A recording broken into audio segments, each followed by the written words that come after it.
Welcome back, my friends. In today's video we're going to continue working on the edit form and we're going to know how to use the different form modes. So let's dive into it.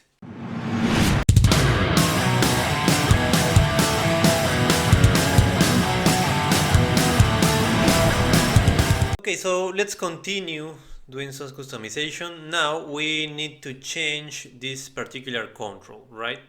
So we want to basically replicate what we did in the home screen. Remember this people picker? Yeah. So just let me, in this case, first of all, let's remove this control, this existing text box, and we are just gonna copy this people picker. So I can click and copy. This is a good thing because we can reuse the existing control, right? We can do some resize here. For example, this is gonna be the height of this control, of this data card basically. So we can position this people picker here and do the resize that we need. Great. Now it's gonna be the same. Remember that since we have removed an existing control and we're adding a new control, we're gonna have these error messages, right?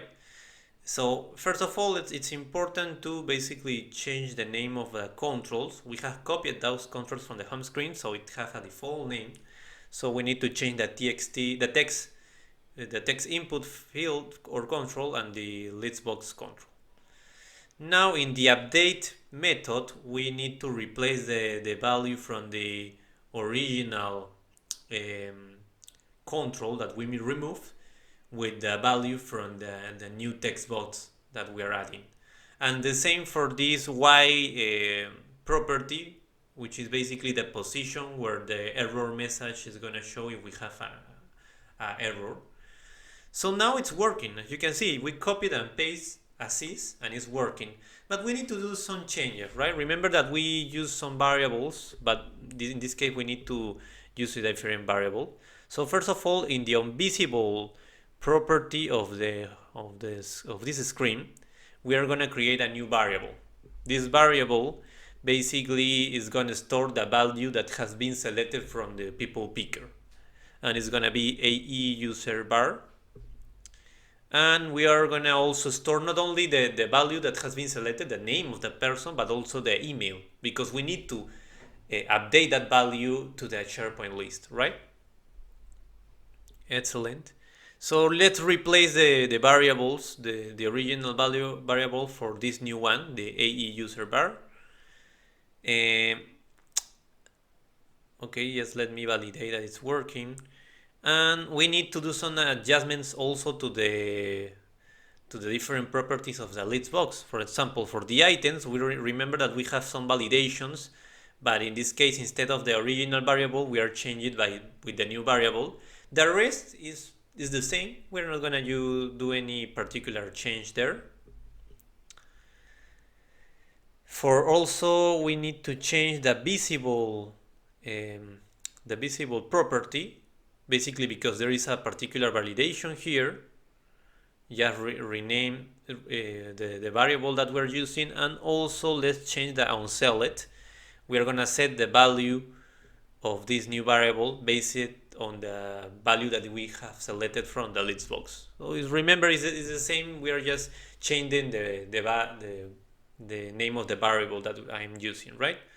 So excellent. I can click here and it can do a test to see if it's working. It's working after we did the change of the variable. Okay, now let's change the height of this data card. We put a fixed height at the beginning, but let's change that with a condition. Okay, so the condition is gonna be, let me validate if the list box is basically visible, right? If the list box is visible or not, it will depend the height of the control. So for example, if the list box is not visible, the height is going to be 124, and if it's visible, it's going to be 350. We can specify the specific size, but basically it's going to show a different height depending on if the list box is visible or not. Um, Let me do an additional change here. We're gonna use a condition for the default value of the text box, because remember that this is an edit form, right? So if if this form mode is edit, right? Let me specify similar what we did with the rest of the control, right? We need to validate if this form is in edit mode. So if it's in edit mode, we are gonna show the value that comes from the gallery, right? The value of the specific field that comes from the items that has been selected. And if not, we're gonna show obviously the variable, right? Okay, and let me add an additional variable on the invisible event of this screen. It's gonna be the LBA click, which is gonna be false. This variable is gonna be used to know if we have clicked or not through the list box.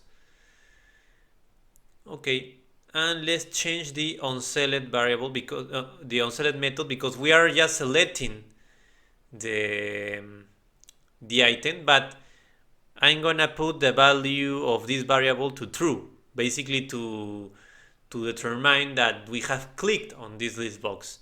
And also we want to specify the value to the email, just not only the name of the user, the person who has been selected, but also its email, because we're gonna use that to send that to the backend, to the SharePoint list, right? Okay, so when I click on here, we are setting the values. We're setting 3 values at the same time. Let me, for example, do some tests. Let me change the value of this particular user. Let me click here. There are some adjustments I need to do here. You see the warning. Yeah, I made a mistake. The correct value was for the field AE. And also we need to use an adjustment, right? And now that we have specified a value for this variable, we need to be sure that this listbox is false, that the edit mode is, the form mode is edit, and that we have clicked the list, if we haven't clicked the list box. Yeah. Okay. Let me validate if we need to do an additional change here. Yeah, the visible, it's gonna also depend to an additional validation, right? We need to add a validation to determine if the form mode is equal to edit, and that the txt a user text is equal to the value from the AE field, right? Those are some particular validations that are important to do, because this form is gonna use not only to edit an item but also to create a new item, right? Now it's working. I click on submit. We can go back and we see that the AE field have a new value. We can do an additional change here to validate if it's working. Yeah, when we click to, again, we see that the value has been updated. And we will need to do the same obviously with the rest of the control, right? We will need to change for each of the roles. We will need to add basically the values. But remember that we need to update the email, right? And to do that, by now we just only have the value of the variable. The value of the email is stored in a variable, but we need to send that value back to the backend. So I just have added this AE email field that is going to store the email. We are going to set the value of this field to the value of the variable, right? Remember this variable. So in that way, if I click, if I select, let me select a different person. Okay. Now we see we have at the moment I select a person from the people picker, I am storing the value of its email in the variable and sending that value to the field. And for each of the control, we need to do the same validation. We need to validate if this form is in edit mode or if this is a new form, because depending on that, we are going to show or not a particular value. So if it's an edit mode and we have also clicked and we have not clicked from the list box, we are going to show the original value that comes from the gallery. And if not, we are going to show the value of the variable. So basically what we are doing is that we are verifying if we have clicked on edit on the edit button and we are open just the form in edit mode. But at the moment I change the value from the list from the people picker, we obviously are going to change the value of this text box, right? So yeah, by default we are getting the value that comes from the gallery. This is what you can see. But at the moment I select a different value, I click on the list box, I am changing its value. That's why we put that validation. So when I click on submit, the value has been changed. Not only from the name of the person, but also we are changing the email. This is very important. Let's do the same with a new user. We select that, we click, and we are updating the values. Both values at the same time, right? The name of the person as well as its email.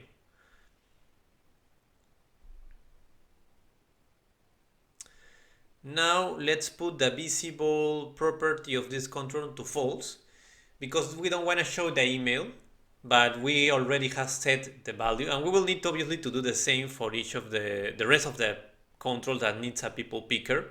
You can replicate that functionality. Let me add this icon just to close the form. And I'm going to change the color to white, and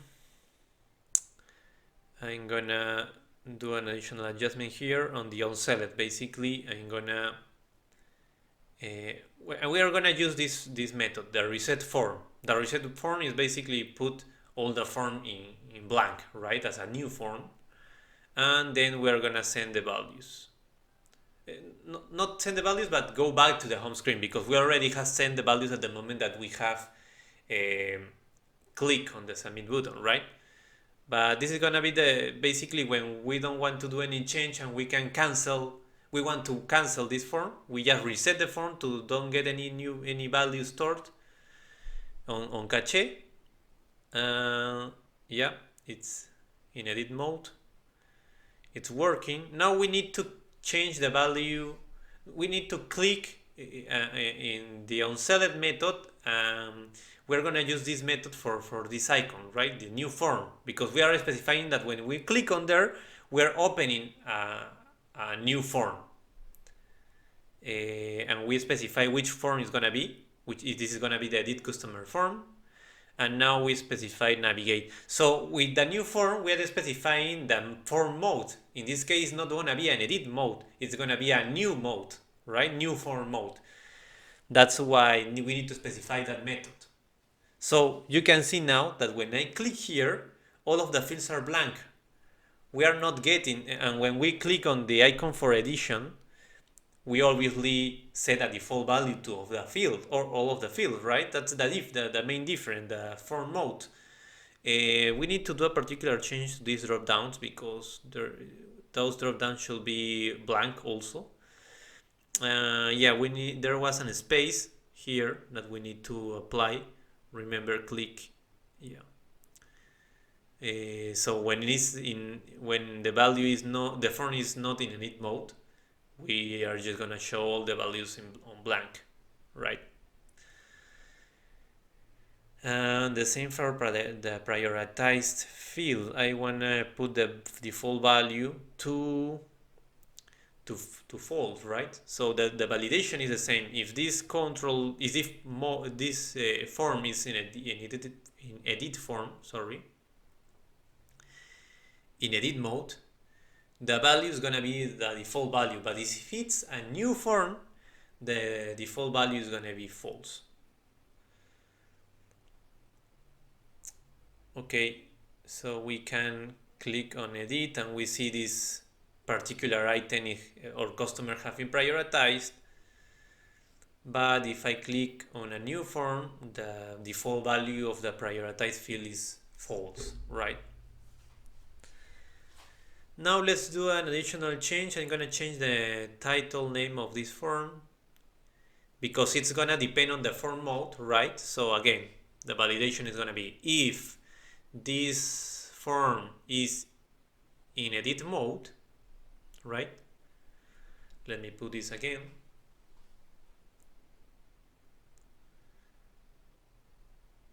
We're going to put edit customer, and if not, we obviously are going to put new customer, right? That's the way we identify which mode we are using. So as you can see, now we are in the new customer mode. If we click on the edit icon, the title is edit customer because we have identified that this form is in edit mode. Okay, let me add an item to show you that this new form is working. So this is going to be a new customer ABCD. Let me put the abbreviation. Let me select some of the region, the country, and the industry, and let me select one particular person for the role of the account executive. Yes, let me select a different one. Okay, so it's gonna be a prioritized account. So when I click on submit, we are sending all the values. We can verify that by filtering. Let me look at the customers on Peru. Yes, we see that new customer have been created. Obviously, the rest of the field have been we have not specified any value for the rest of the fields, and we can do some updates to the industry, for example. So we can. Okay, guys, that was all for now. I hope this content was useful for you. Remember to share this content with your friends, and please provide me feedback in your comments. In our next videos, we're going to continue working right now with the delete option. So we're going to know how can we delete items from the customer's gallery, and also how can we create different pop-ups, right, to show some confirmation messages. So see you in our next videos. Bye.